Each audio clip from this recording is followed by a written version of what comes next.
Welcome to Foxhawk Primitive. We're going to review the Schrade schf43, better known as Jessica X. We're going to take it on a hike and put it through some normal use tests in the woods, and I'll let you know what I think of the design and its performance. Here are the specs on Jessica X.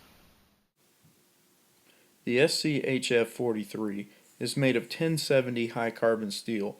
It weighs in at a whopping 28 ounces. The knife was designed by Chris Tanner of Prepared Mind 101. It boasts a 9-inch blade with a flat saber grind. It has an 8.5-inch 3-position handle with grips made of TPE and a large finger choil. This knife was set up as a baldric style carry system primarily, meaning that the knife hangs on this strap and loose at the side. When you want to unsheathe the knife, you can pick it up, unsnap it, and pull it out. Resheathe the knife just basically in reverse order. If the knife ever gets in the way, you can move it behind you.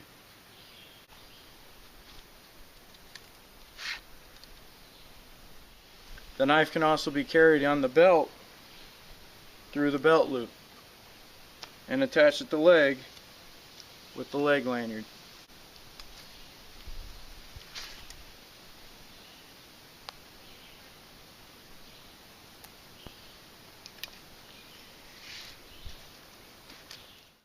Starting with the third position of the 3-position handle, the rear-seated grip for chopping. This position does increase the power of the chop by quite a bit. I will admit that I was able to get a very deep bite while chopping in this position, but it did come with a steep price. The hook in the bottom of the handle that was inspired by the Perong creates a pretty tough hot spot on my pinky. It also allowed the steel of the tang to dig into the second knuckle on my pinky, and it was pretty uncomfortable as the day went on. The first position in the 3-position handle, the choked up position utilizing the choil, does give the user more control over the knife while carving, but it's easiest in the vertical position. I found while carving horizontally that the blade height, the handle height, and the knife's balance all worked together to make it a bit awkward to use while carving horizontally. I found that fighting gravity with the geometry of the blade was a bit cumbersome, and it really wears on your forearm endurance.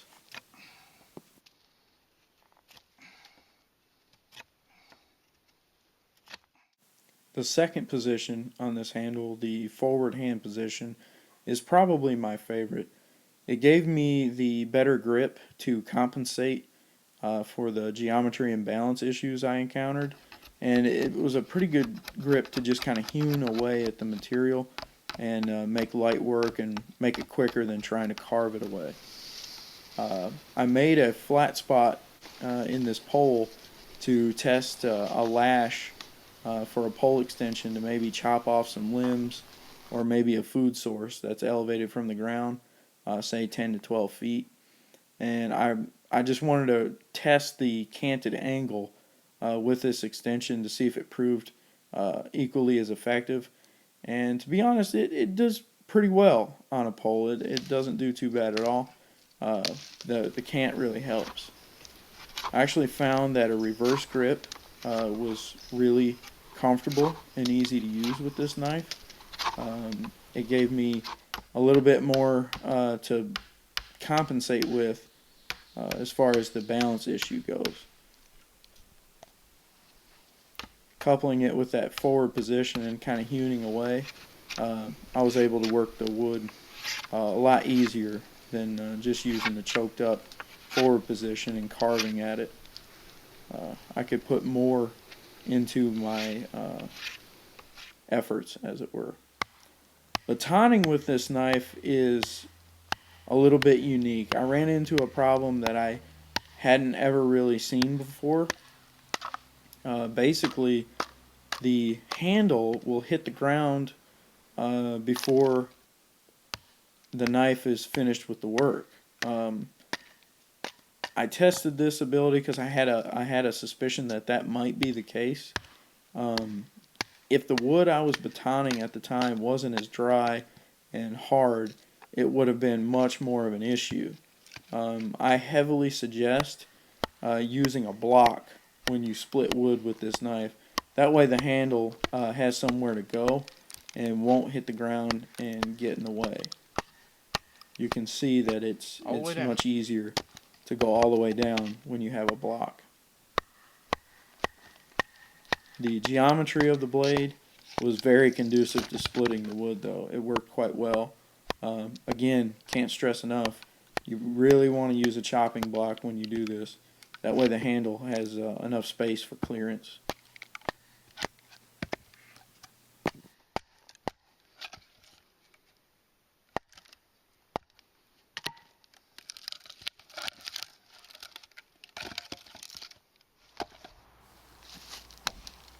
If somebody were to ask me to classify this knife, I would classify it basically as a firewood processing tool.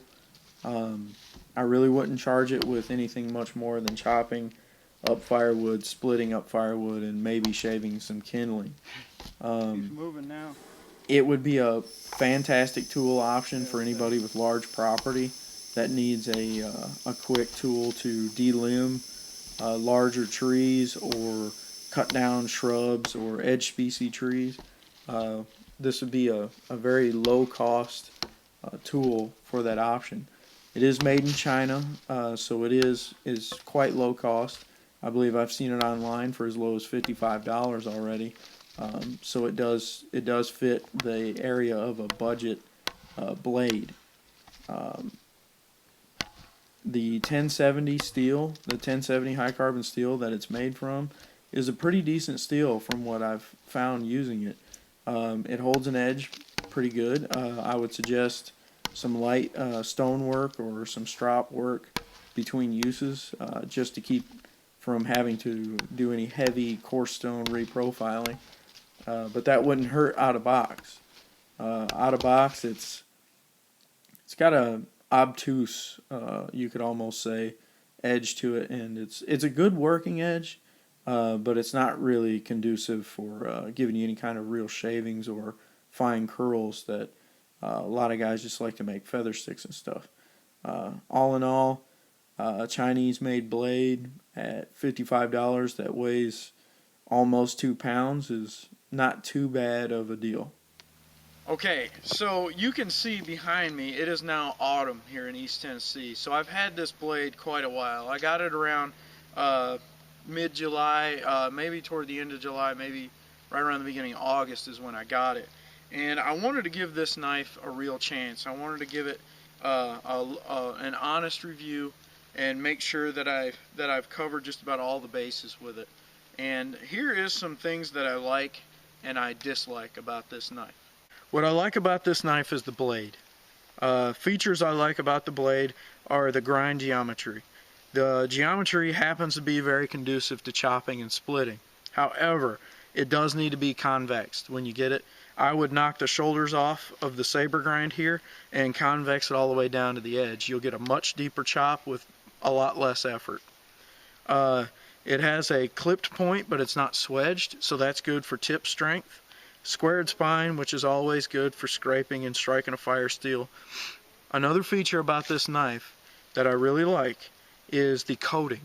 The coating is very much like non-stick Teflon coating on pots and pans, so it's pretty tough on this knife, and its lubrication qualities are very good. I mean, it helps get the knife to slip through the material quite a bit, and like I say, it's surprisingly tough for what I've done with it.